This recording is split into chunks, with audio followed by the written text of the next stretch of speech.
In October 2025, it was revealed that Ubisoft cancelled an Assassin's Creed game in which you play as a former slave-killing Klansman. It was cancelled over concerns regarding the political climate, as well as backlash associated with Assassin's Creed Shadows. The main criticism with that game centers around Yasuke, who, despite being real, is quite obscure and certainly wasn't the pivotal samurai the game portrays him as. But, when has AC ever concerned itself with realism? The last Assassin's Creed game I played, George Washington was blasting people with a magic apple. But for some reason, when we talk about Assassin's Creed Shadows, everyone suddenly gets an armchair and a history PhD. And for every comment putting up the facade of an intellectual critique, there's one that sounds like they still haven't updated their racism software since the Jim Crow patch. Ubisoft has rewrote history, where sub-Saharan African migrant blood of Yasuke runs through the blood of the Imperial family. This is the most disgusting game in the history of gaming. From Political Awake or Colonel Otaku Gatekeeper. Racist, this is your man's. But more than making me outraged or offended, my initial reaction to the AC Shadows controversy was more or less confusion. 'Cause haven't we done this before? Shogun is an HBO series that aired back in 2024. Based on the novel by James Clavell, the protagonist John Blackthorne gets shipwrecked in Japan, adopted into the service of a powerful Japanese lord, is granted the rank of samurai, and aids in his conquest. Deja vu, anyone? So how exactly are these two so different? What separates Blackthorne and Yasuke? Well, the answer is 600 years of propaganda and race science.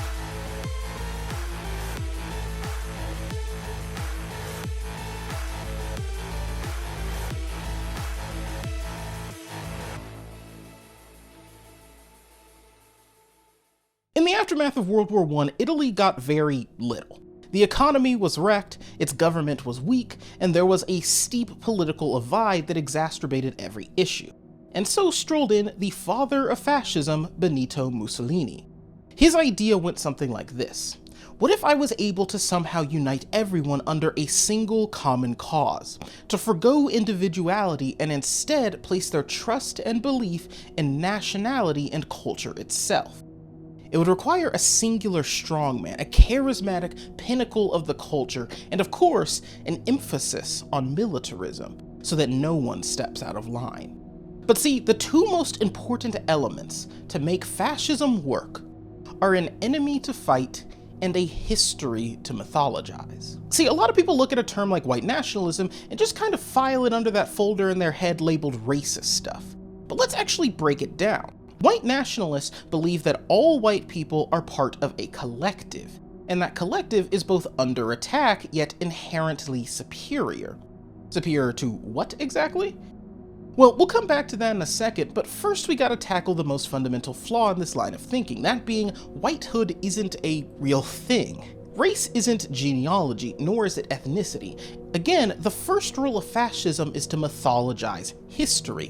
White nationalism needs you to buy into the thought process that for thousands of years our ancestors all lived in perfectly hegemonic ethno-states, in which A, culture mattered way more than it actually did in history, but also B, skin color equals culture? This is the logical fallacy that critical race theory tries to point out. Scientifically speaking, no one is really white. They are Irish, or they are Italian, or they are Syrian? Yeah, check it out. There are a grand total of 5 races according to the US government, meaning Syrians are white. And over the course of history, basically every immigrant group has at one point attempted to argue that they belong in Whiteville. Mexicans, Middle Easterners, Asians, all of these groups, which have tons of categories within themselves, were at one point labeled as white. And of course, Jewish people, Irish, Italians, all of these groups were once considered not white. So what exactly is the truth? The debate over what is white matters solely due to what being white means. For a long time, American citizenship was limited to people who were classified as white. It is quite literally an exclusionary designation that doesn't mean anything on its own. It lets you know who is welcome to the club and who should keep walking. So what is whiteness? The answer is whiteness is not black. Who do white nationalists believe they are superior to? Anything that is the other. Looking through old census is one of the most damning arguments against white nationalism, since you get to watch in real time as the US government struggles to figure out what they themselves define as race. The belief would honestly be laughable if it didn't kill millions of people. Of course, when most people think of fascism, they think of Mustache Man. What is conveniently left out of the conversation is just how many of Hitler's ideas he got from watching the United States. Hitler was greatly inspired by Jim Crow, and in the early stages, the Nazis based their judicial persecution of the Jewish people off of a similar model. What was most core to this were their laws prohibiting interracial marriage. We are definitely going to touch back on that at the end, but first I want to harken back to those two golden rules of fascism: mythologize and create an enemy. You see, if you want people to kill and enslave for the sake of the culture, you need to convince them the culture is worth killing and enslaving for. This is difficult because there is no culture worth killing and enslaving for. So you must craft one, and while you're at it, why not create cultures worth being killed and enslaved? See, don't stop at mythologizing your own culture, why not lie about others? This comes in the form of fear-mongering, racist stereotypes, and other kinds of propaganda you're likely to hear this Thanksgiving. But I want to actually talk about a more obscure form of this mythologizing, and that is what we see in the world of art and entertainment. Yeah, this video's about that, remember? Key to the mythology of a fascist state is the notion that culture is absolute, both in its importance as well as its hegemony. There is a reason for the salute, the uniforms, the slogan, the specific beauty standards. Fascism requires a model of excellence and a series of tropes that define the culture being marketed. Every facet of life must fit the brand, and this extends to art. This is how we arrive at media censorship, book burning, or the example I want to highlight here, Nazi art exhibitions. Right next to their own shining examples of what it means to be a proud Aryan creator, you'd have entire sections of the displays demonstrating what was not accepted. Much of this was art created by Jewish or Black artists and was labeled the monstrous offspring of insanity, impudence, ineptitude, and sheer degeneracy. So while you bask at the degeneracy before you, I want you to consider where we might have heard similar ideas before. From rap music, to video games, to the Super Bowl halftime show. See, fascism is rather fragile, and fascists are aware of this fact. That is why art is so important to them. On one end, it is the ultimate exchange of ideas, but on the other end, it is the ultimate opportunity to rewrite the narrative. Step 1, mythologize. Step 2, create art that feeds into the mythology. And you know that you've won once anything not feeding into it starts to feel out of place. Eventually, anything that doesn't fit is regarded as lowbrow at best, or at worst, people call it an attack on the culture. After this video, you should absolutely check out this video essay by Jacob Geller. His breakdown of the right and their hatred of modern art in part inspired this video you're watching now. But all that said, I do get hating modern art, cause I used to hate it as well. I was a drama major, and as part of an exercise in school, we were asked to name a character we related to. As we went around the table, the trend was everyone picked a character who was as obviously similar to themselves as possible. This didn't necessarily have to do with race, though it did often align. An autistic classmate of mine chose an autistic character. The gay black guy chose a gay black character, you get it. Well, when it got to me, I really struggled with this. I like Black Panther, sure, but if you asked me who I relate to more, T'Challa or Naruto, well, it's not even close. Black Panther was about to come out, and the hype around it, well, you had to be there. People were talking about it like he was the first ever black superhero. And while I'm not saying the movie wasn't a big deal, I have mixed emotions regarding where that hype came from. Case in point, my brother had a coworker at the time who, while discussing Marvel, said, "I'm excited for you. Now it's like you guys have your Superman too." Now, to be clear, I don't think this individual was trying to segregate superheroes. I bring the story up because of how well it illustrates the subtle reinforcement by our society that black is other.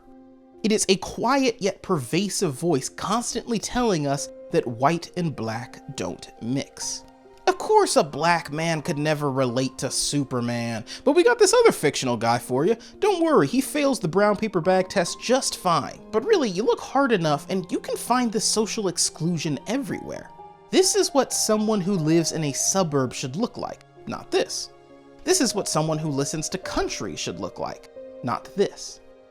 Of course, it harkens back to the Nazis. This is what art should look like. Not this.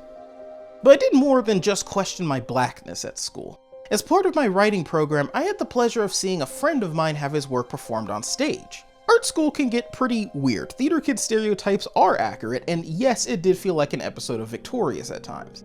My friend's play opened with a 5-minute monologue about gooning. No, I'm not kidding.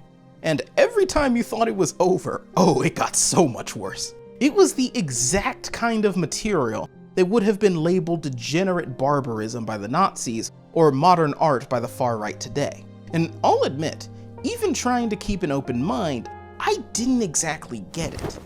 That was until after the show, when I spoke to some other guy friends who did get it. They opened up to me about their porn addiction, something some of them had been struggling with since middle school. They told me that monologue was the first time they had ever felt seen, that their addiction wasn't being treated as a joke. That is what representation is, and that's why it's so important. And just like how not everyone has a porn addiction, not everyone is a black woman or a gay man or a Latin American. Not everything is for you, and that's all right. It seems so simple when you put it like that, but conservatives are selfish man-children who are not okay with anything falling outside their immediate circle of understanding and or use. Fucking pronouns! Part of that is because fascism runs completely contrary to this idea. It has to group you into the us versus them mentality. The idea of white is necessary, because if everyone is a unique human being, capable of engaging with others' ideas, well then there is no such thing as an other anymore. Therein lay the beauty of art. It is non-conforming. It is the expression of the soul itself. It's human.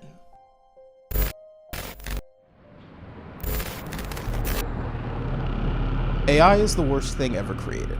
I am only going to speak on this briefly because I honestly don't think I need more than a paragraph to make my case. There is a reason why AI is the aesthetic of so many white supremacist circles.